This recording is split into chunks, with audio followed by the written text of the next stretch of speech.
7 years of marriage ended in a single moment. My husband said he wasn't happy, packed his things and left.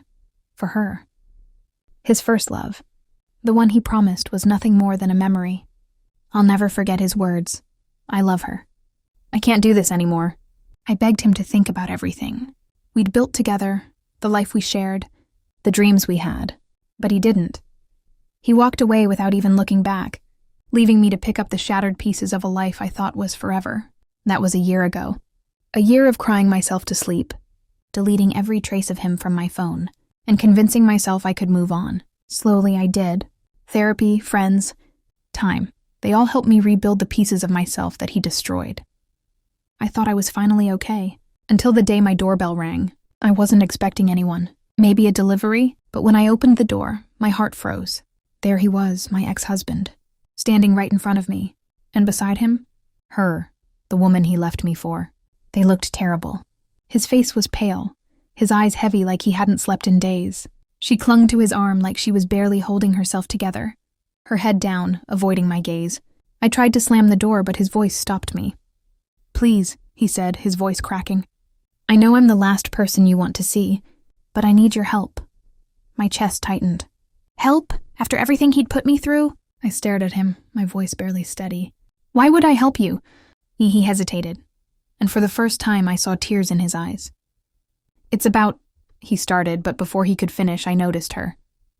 She was trembling. Her hands shook, and tears silently streamed down her face.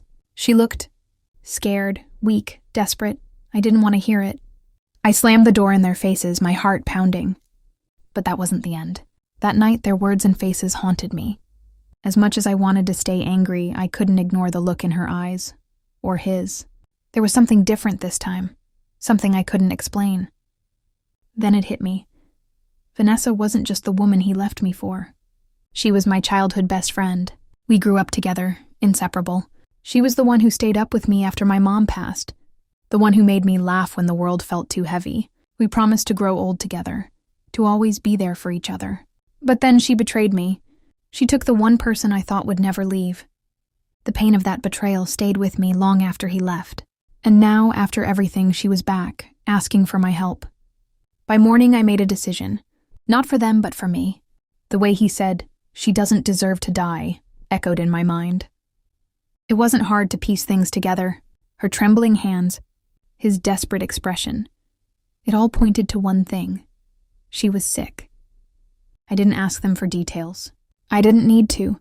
A quick search online confirmed it. A post on her social media hinted at cancer. A fundraiser that didn't meet its goal. It all made sense. I called the hospital anonymously and paid for 1 month of her treatments. Just one. Not because I forgave her. Not because I cared about him. But because I was tired of carrying their weight. Sometimes forgiveness isn't about the other person. It's about setting yourself free. I wasn't saving them. I was saving myself. For the soul, what would you choose? The weight of bitterness or the freedom of kindness? The answer can change everything.